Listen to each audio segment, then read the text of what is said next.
Hey, what's going on, guys? I hope you guys are having a good day. I'm Dr. Boyce Watkins from Your Black World and the Black Business School. And I'm going to give you guys a chance to come into the conversation. Welcome to the live stream. I want to say welcome to drboycetv.com. This is the home for intelligent Black people, not for the masses, but for the talented 10th. The talented 10th consists of people that have vision that puts them in the top 10% of our community. These are the leaders. These are the people that are going to do great things, that are going to open doors for all of our people one day in the future, because their kids are being prepared to take over the world. So anyway, I want to welcome everybody. Hi, Ill Will and Raheem Jones. How are you? Give me 1 second here. I'm trying to figure out what's going on with my other machine over here. Anyway, I was scouring through the internet and I ran across something that I wanted to talk to you guys about that I really think is worth discussing. It has to do with this lady that I call Supermom, because when I tell you what she did, you're going to be really impressed with this. Please hit the thumbs up button while we're waiting, while we get started. I'm going to send out a text message to let everybody know that we're live. If you ever want to receive a text notification when we go live, just text the word Boyce to 31996. Text Boyce to 31996. How you doing, Raheem and Nakia Clark and Andrew and Stephanie and Steve and Fella B, etc. And do me a favor, shout out your city, your business, or your dream. Your city, your business, or your dream, and I will shout that out right back at you if I see it. Jay Maria, Larry Joseph, how are you? Good to see you. Okay, so let's go ahead and I'm going to give you the gist of the story, and then I'll do the city shout out after I give the beginning of the story, because I notice some people like to get stuff really fast because they have short attention spans. My channel's not really built for people that have short attention spans. It's really built for people that want to flesh out the issues. We actually do have a channel called 3 Minutes or Less. If you look up 3 Minutes or Less, Boyce Watkins, you'll find some of my stuff there where all the videos are 3 minutes or less. But if you're in that category, this may not be the place for you, because we like to talk about what needs to be talked about. Andrew McGibbon says it's 2:23 a.m. in Luxembourg. Wow, that's pretty cool. Nakia from Chicago, Larry Joseph, Boston, Andrew from Champion Bakery, Bronx, New York, Doc Jerv, Chesapeake, Virginia, Cameron from Sacktown, Melinda Hopkins from Las Vegas. I was just talking to my friend from Las Vegas. We're doing business out there. I know, right? Nakia says 3 minutes is too short. I agree. I'm not a 3 minute brother. I'm not a 3 minute brother, right? So that's me being stupid. All right, so Regina from the Bahamas, Nor Solomon of author of Mastermind: The Art of Manifesting Your Dreams into Reality. I like that. Stockton, California for Chill Vision. Little Baby from Detroit, Ken Green, Baltimore, Asta from Athens, and I see Benjamin from Charlotte, Denise from Pullman, Washington. Okay, so let me tell you guys the story that I saw and why this story inspired me. Let me roll over here and turn down the heat because it's making it hard for me to breathe up in here. All right, so there is this mom I read about who I thought was pretty inspirational. I thought the story was really cool, and I thought it'd be a great kind of thing for all of us to kind of know about and celebrate. And I'm going to share my screen. If you're on drboycetv.com, you'll see them on the screen. If you're not, just go to drboycetv.com. You'll see it. So here's the image of this mother and daughter. And this mother and daughter, they were featured in Black Enterprise because of something that they did that is unusual in our community, but it should actually be standard practice. Deidre Phillips was planning her daughter Naya's 16th birthday party, and she was consistently asked by Naya, am I going to get a car? Am I going to get a car? Am I going to get a car? A lot of 16-year-olds want new cars. That's what I wanted when I was 16. I don't know, yes or no, is that what you wanted for your 16th? If you could have got one. I don't know, some of y'all may come from families where that would have been hard to, pull off financially. I know it was tough for us, but eventually my mother gave me her old car, which I appreciated. But instead of buying her a new car, her mother surprised her with something she could take further, a business. She says, I thought to myself, I can always buy her a car. A business, however, could teach her many valuable lessons, such as how to lead, how to build a vision, time management, team building, marketing, budgeting, investing, managing finances, customer service, and so much more. To be 16 years old and learn these types of lessons is invaluable. It will serve her for the rest of her life. That is why I chose a business, she told Black Enterprise.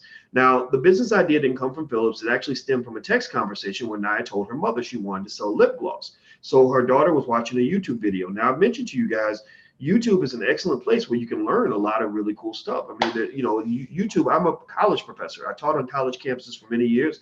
And I'm telling you, if a person really wants to learn they really don't have to pay $50,000 a year for a university to teach them. There are thousands of professors online that teach classes that cost $100, $300. The really good ones, where they're really teaching you how to make a lot of money, usually those might cost $2,000 or $3,000. But if you compare that to having the ability to suddenly make $80,000 extra per year, it's a great investment if that's how your mind works. And so anyway, she was on YouTube and she became inspired by what she saw on YouTube. And she asked her mom, can you, I'd like to sell lip gloss. So Phillips challenged her daughter to do more than simply sell lip gloss and instead turn it into a brand that could grow. The two came up with a brand name and products, but after that, they didn't talk about it much. A few months later, when Nia's 16th birthday rolled around, she didn't see a fancy car with a giant red bow waiting for her. Instead, she was surprised with a table with her image and the brand name. And she said her mother came up with the name with her, along with, or she presented the brand name and everything else alongside bottles of branded lip gloss and a full website ready to go. So her daughter gave her the gift that would last a lifetime. And I'm gonna show you guys. Or her mother gave her the gift that would last a lifetime. I think I said it that way. Maybe I misspoke. But here you can see this is Niabri Beauty, Shine from Within. So it's lip gloss, lipstick, 3D lashes, nail polish, etc. Launching February 1st, which is past February 1st. So I'm sure it's online somewhere. And I thought it was great. I think it's a great story to go with the business. And I think it's also just so smart. And the reason, and the mother actually alludes to this, which I think is extraordinary. The mother says, look, I could buy you a car, but if you run a business and you're making money, you can buy yourself 100 cars. You can buy yourself as many cars as you want. So, here's the difference between a car and a business. A car will take money. A business will make money.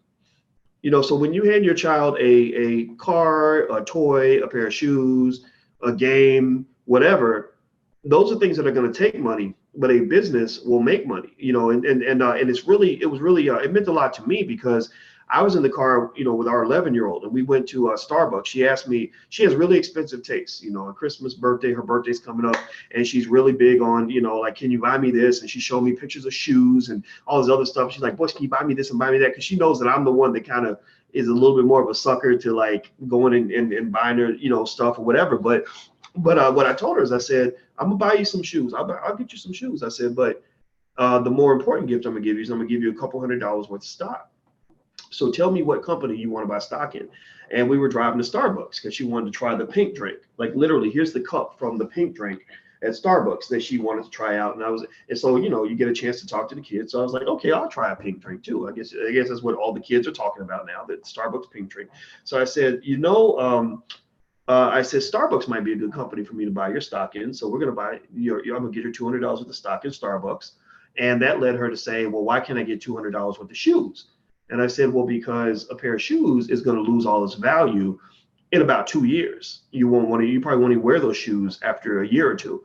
But stock, if I buy you $200 worth of stock now, there's a very good chance that stock could be worth 3 or 4 times what I paid. And by the time you're 18, 20, 25 years old, you'll have thousands of dollars in addition to all the other stock that we can buy between now and then that will allow you to do whatever you want. If you want to buy shoes, you can buy shoes. If you want to go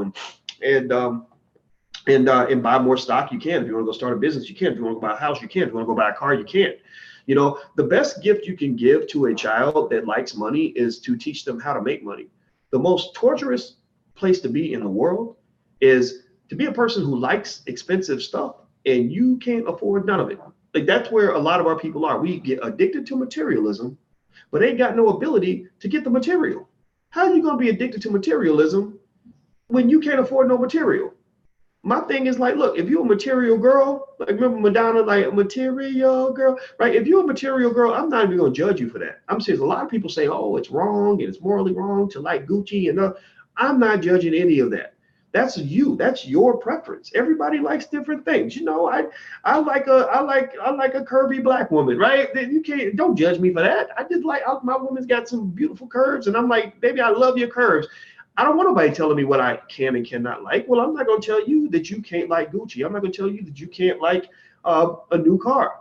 But what I am going to tell you is that if you have things that you want, things that you like, the best gift that can be given to you, and I'm talking about our kids now, is the ability to get the resources to support that lifestyle, right? You can't be, like fantasizing about Gucci when you're working at UPS. It just doesn't usually work out that well for you.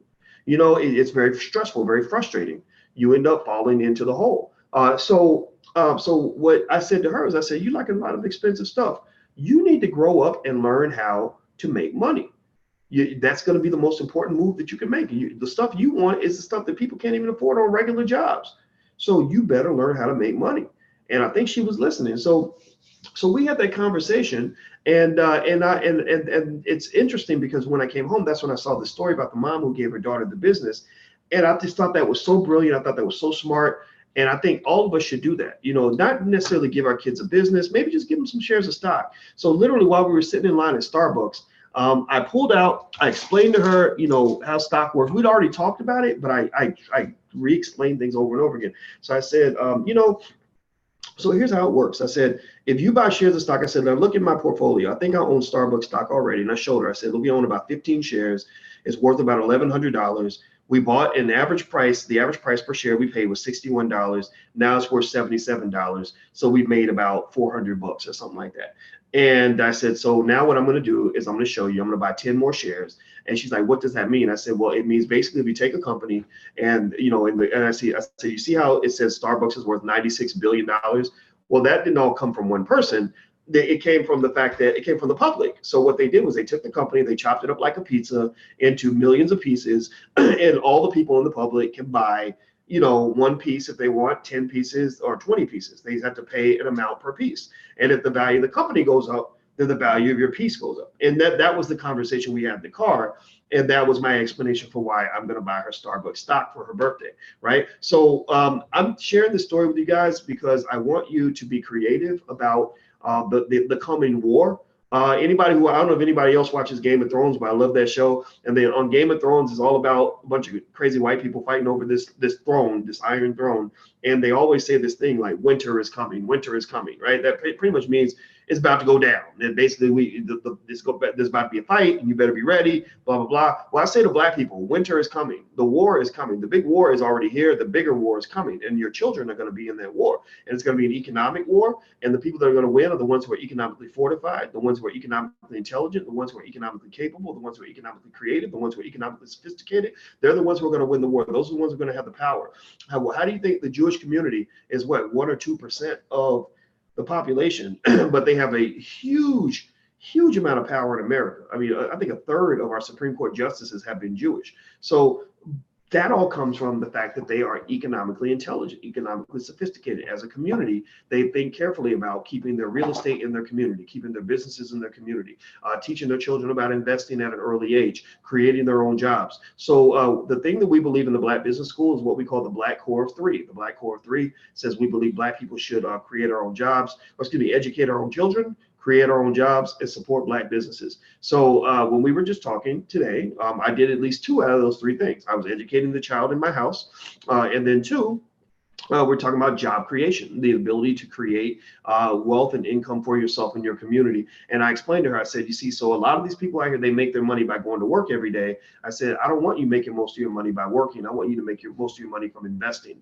Make some of your money from working, that's cool, but most of your money should come from investments. And I'm going to help you get started. And I'm not her actual biological dad, but I know her dad is very good with money also. So I said, you're very lucky. Your mom has a PhD. Well, your primary dad is very good with money. He's investing for you. Your second dad, which is what I am, is investing for you too. And so you're going to be set. You're going to be well positioned. Now, what you need to do also is supplement that by being smart and capable so that when we hand you all these resources and put you in that position, you're going to make good decisions, right? And if you want to know a perfect example of how this kind of works, that's exactly what Donald Trump's dad did for him. That's why Donald Trump never had to apply for a job. He never had to go work for anybody. None of that. His father did when his father was young, but his father positioned him so that his son could make money moves. So again, whether you like Trump or not, that's not the issue. The point is that these are the types of people your children are going to be competing with. So the question is this: in the year 2070, when your grandchildren meet up with Donald Trump's grandchildren, are your children going to show up as a competitor? Or are your children going to show up begging for a job, begging to go work for a white supremacist in order to feed their kids? Because why? Well, because their families didn't prepare them. Which is it? What position are your children going to be in? That's up to you to make that decision. And this mom, I congratulate her for doing this for her child right now, that those little basic moves will affect your child for the rest of their life.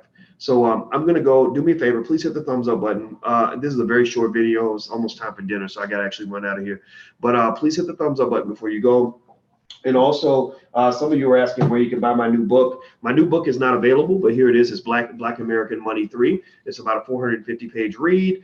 You don't have to read it all in one sitting, but here it is. And it's got the Harriet Tubman bills at the bottom. And so if you're interested in looking at Black American Money 1 or 2, or some of the other books I have, you can actually go to blackfinancialintelligence.com. That's blackfinancialintelligence.com. Also, I'm doing an investment seminar, one-day investment seminar in Philadelphia on May 19th. If you're interested in coming to that, you can go to drboycephiladelphia.com. That's drboycephiladelphia.com. And one more thing I was going to show you guys, and I don't have it around me right now, but oh, here it is. Okay. And so if you want to teach your kids about wealth and investing, we actually invented these workbooks for Black children. We have every grade level. We have workbooks on money, investing, as well as stocks. And so feel free to check this out. If when your kids are sitting around this summer and they don't have anything to do, feel free to go to financialworkbooks.com and go through the workbooks. And I'll be going through the workbooks and the flashcards and stuff like that with the kids in our house. And I'll kind of give you guys pointers on things we do to try to incentivize the kids to want to learn this stuff. You'd be amazed at how much work you can get out of a child if they need $10, right? So if their child ever comes up to you, how many of you got kids that ask for money? Yes or no? Am I the only one? Tell me if you have kids that ask for money. Nakia says, I love those books. I have 2 of them. Thank you, Nakia. I appreciate that endorsement. If anybody else has any experience with anything that we offer, please say something so other people will know, that this stuff really does work. Well, if you have kids that ask for money, that's always an opportunity. Never let your child think that money just grows on trees. So when your children ask for money, that's your opening. That's when you can say, sure, you can get the money, but I need you to learn. I'll pull out the flashcards. We have like the financial flashcards, and I'll say, impress me. Go learn 3 financial concepts. The greater the amount of money, the more stuff they got to learn. So I'll say, go learn 3 financial concepts, and then come explain to me what those concepts are, and let's have a conversation about it. And you'd be amazed at how much more willing they are when they when they want something, right? So even today, when she asked me to go take her to get the pink drink, because we were on our way home from soccer practice, and she was like, can we go to the such and such or go to Starbucks and get a pink drink? And I was like, I don't know. What do you think? And she's like, I'll learn some flashcards, because she knows that's what I always ask her to do. And I said, okay, cool. You learn 3 financial concepts. We can go get you a pink drink. And also that gave us a chance to talk about Starbucks, to talk about stock. Her birthday was coming. She's asking about all this material stuff. And I'm like, yeah, I'm gonna get you that. I'll get you some shoes. We're gonna have some fun. But I'm also going to get you some stock. And here's why. Here's what that is. Let's buy stock in Starbucks since we're going to start. Do you see what I'm saying? You see, life is a university. That's the point I'm making. The world is a university. The world is filled with opportunities. You just got to learn how to kind of get in where you fit in and see where the opportunities are. So in that particular example, the opportunity was she wanted to go get this pink drink. And I was like, okay, this is my chance to get you to do something that I know normally I'm gonna have to pull teeth to get you to do this. So she knew instantly, because I always bring up financial flashcards, she knew that the negotiating strategy was to offer to learn some flashcards. And so that was the first agreement. Then the fact that we're driving to Starbucks and she's talking about her birthday and everything she wants for her birthday, well, that's a chance for me to talk about the stock and the ownership of the stock and all that, right? So I don't mean to go into that too much, but I'm just sharing this with you guys so that you can find little techniques and little tools to prepare your children, because your children are the soldiers that we need. Your children are going to be the ones that are going to help us win these economic battles. And I'm going to tell you, it's very difficult to fight in this world as a Black man when you don't have economic resources, or you don't understand the system, you don't understand how to get ahead. So I believe every Black child in America should know how to start a business by the age of 12. Every Black child in America should know how to invest in stock by the age of 12. Every Black child in America should know how to buy a home by the age of 12. Just basic stuff, rite of passage. By 2070, I want Black children to be the most financially sophisticated group of human beings on the planet. That's how we're going to get our reparations. That's how we're going to win this war. So anyway, I'm about to go, guys. If you want to look at the workbooks, you can go to financialworkbooks.com, or if you want to check out our flashcards, you can go to financialflashcards.com. Totally up to you. Feel free to try out our tools. We created all these just for you. So I'm out of here, guys. Have a good day, and I'll see you soon. Be good. Hey, Coach. Hey, I was talking about you. What did you say? I was telling him about the pink drink and Starbucks and buying stock. Did you learn your flashcards? Oh, no, I have homework. Okay. Don't forget. What's her face? Ashley is teaching me homework. Okay, good. All right. You want to say hi? Yeah. Okay, come on in. Everybody, this is Coco. Say hi, Coco. Hi. Wait, what's that? What's what?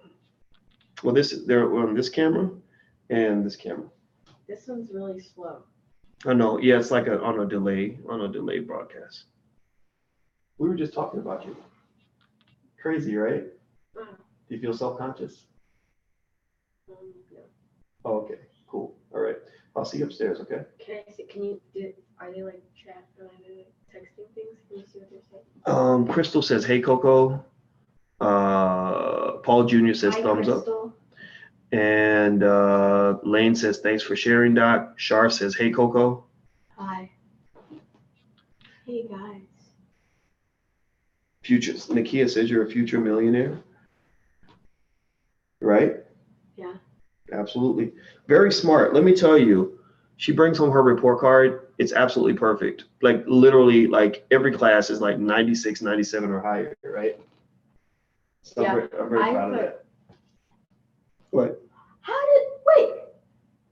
Oh, your birthday. Yeah, they know about your birthday. I told them your birthday was coming. Oh. Yeah, you're going to be 12. Oh, I was going to say. Oh, sorry. Oh, okay. All right. I was going to say. Oh, your birthday, the date of your birthday? Okay, she wants you to guess the date of her birthday. So what day do you think Coco's birthday is?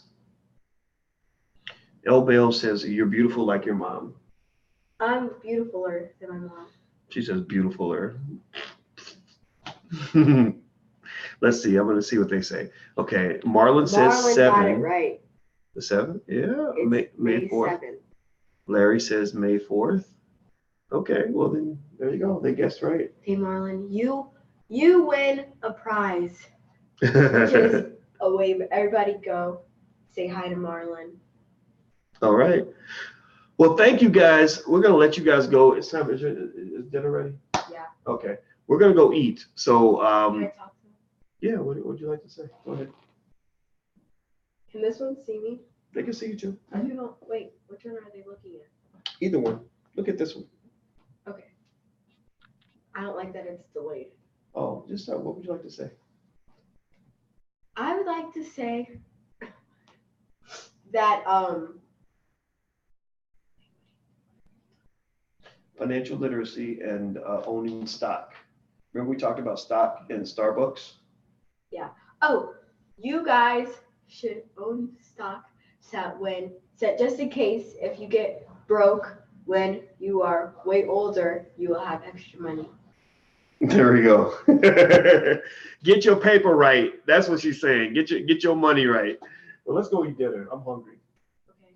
All right. All right. See you guys later.